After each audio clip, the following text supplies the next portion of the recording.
Are we filming? I think so. Are we? Yes, we are. So welcome to another, this is a mail time. And today I have a Filofax. I've already had a sneak peek because I'm trying to cut down all the cutting and scissoring and that. So here we are. Let's have a look at this. So a little bit on the grubby side, but that's inevitable. And I see it as an advantage. I just want to digress here because you know that digression is the roots to reason.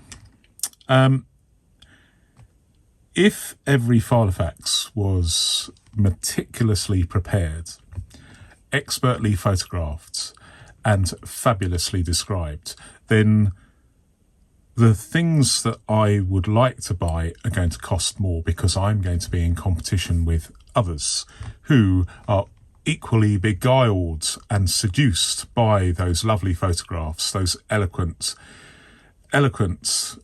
descriptions and accurate descriptions, and they will be pleased with the cleanliness. Now this is a little bit on the grubby side, as you can see, but it's probably going to clean up. But let me show you this. Before we do, let me say I have actually checked the rings and they are okay, but as I always say, if you are a seller on eBay in this case, and you send a Filofax with delicate rings, and they're all delicate, and you send it in a padded mailer like this, and it gets sat on or trodden on, or a larger parcel gets dropped on top of it, and I can tell you that I have witnessed with my very eyes about 30 years ago, maybe they still do that, maybe they've stopped, in the back of the lorry, people walk on the parcels. They walk on the parcels. So this is probably risky for a seller. I'm not going to plug my own selling activities, but I what I do when I when I ship a Filofax, it is normally in a box, and the box often has strengthening as well. So the vendor was lucky, and I'm lucky because this was poorly described, poorly photographed, and it's a bit grubby. But underneath all that, we have, let me just zoom in. We have, drum roll please, we have a Kensington. Now, let me zoom out again. Okay, so as regular viewers will know, I go a bundle on 3. When I say modern, they're not really modern because these are these came in the 2000s. So I like the Kensington, which is this one, the Lyndhurst, and the Portland. Other ones I quite like. I quite like although I don't have any personal experience, I quite like the look of the Norfolk and the original, the Filofax original, even though it isn't, but there we go. And also I like the look of the Heritage and the Holborn or the Holborn. So there's quite a few that I think look great. There are some that I'm not going to mention that probably don't look great, and there are some vintage ones I'm not too happy about as well, because I'm bigging it up here, but I sometimes say, what's the point of a vintage binder if it takes 50 years of use before it gets the flatability is good enough for it to be used in anger. So I am, I blow hot and cold, but you cannot deny that a Filofax is a fabulous invention. One of the greatest inventions ever made, in my humble opinion. So, Kensington. This is a slimline one. and it probably dates from 2000. I'm not going to guess, but I think 2005, 6, 7, 8, something like that. I can't be sure.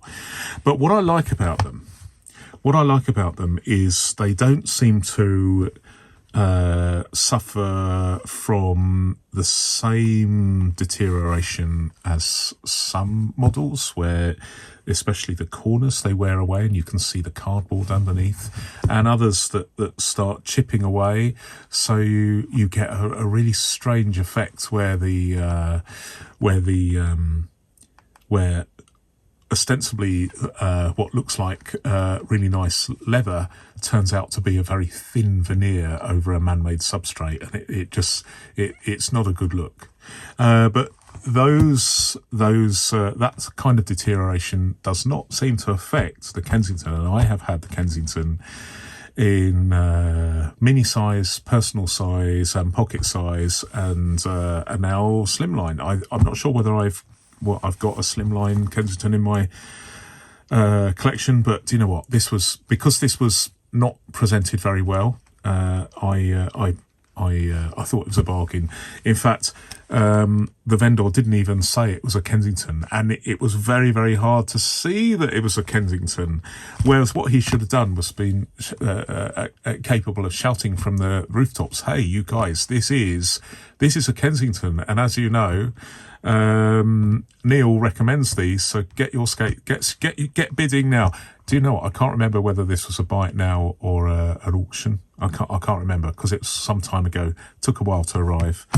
No inserts. This is it. I've got a ruler. That's fantastic. But look at this. I mean, I'm just going to hold it up because it's so I've not bent it back or trained the leather out of the box, or in this case, out of the bubble mailer. It has perfect flatability. Needs a bit of a clean. But this, I don't know what I'm going to use it for. I might clean it up and sell it in the fullness of time, or I might use it for something. But it is nice. It is a really, really nice thing.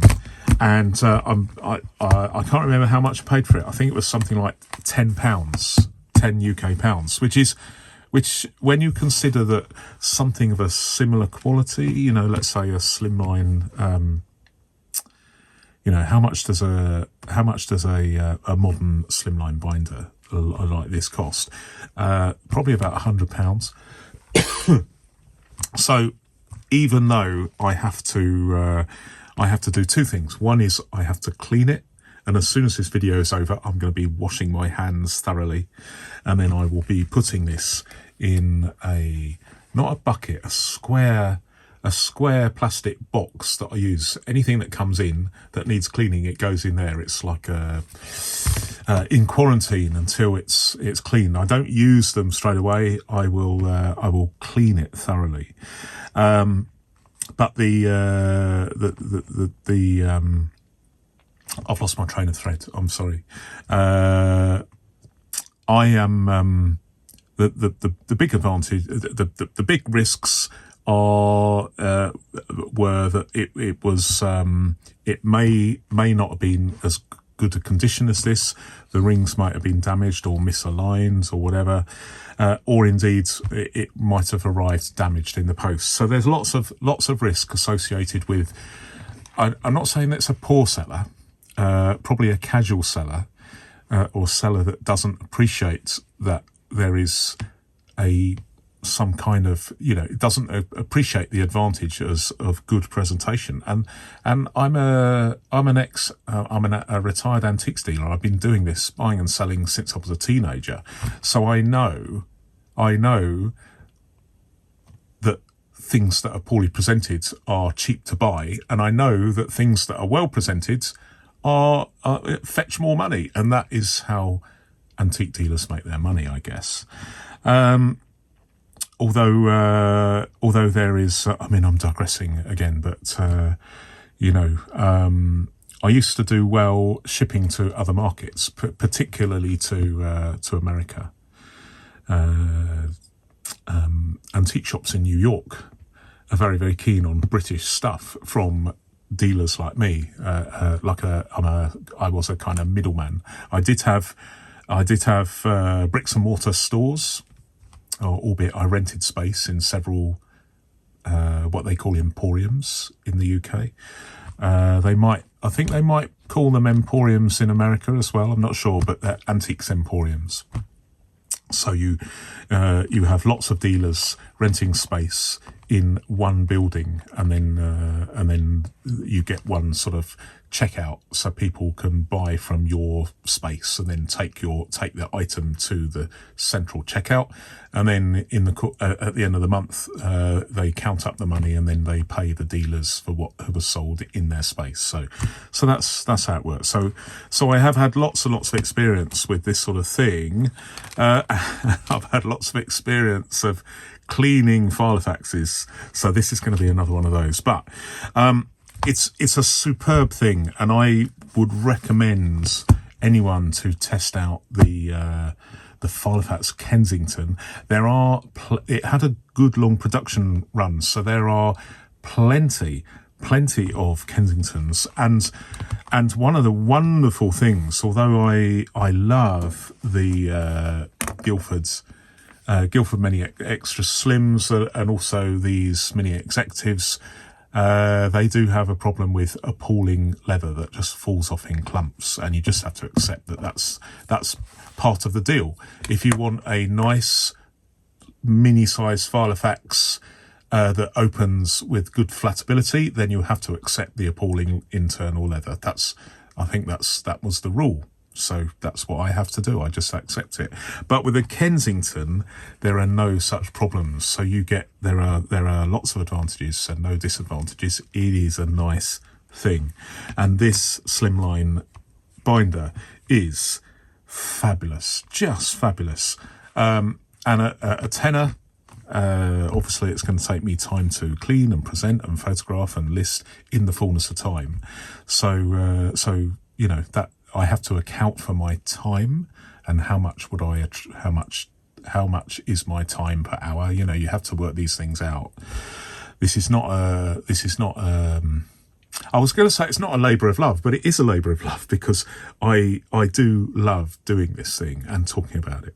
But I do have to account for my time, and so this will not be sold for £10.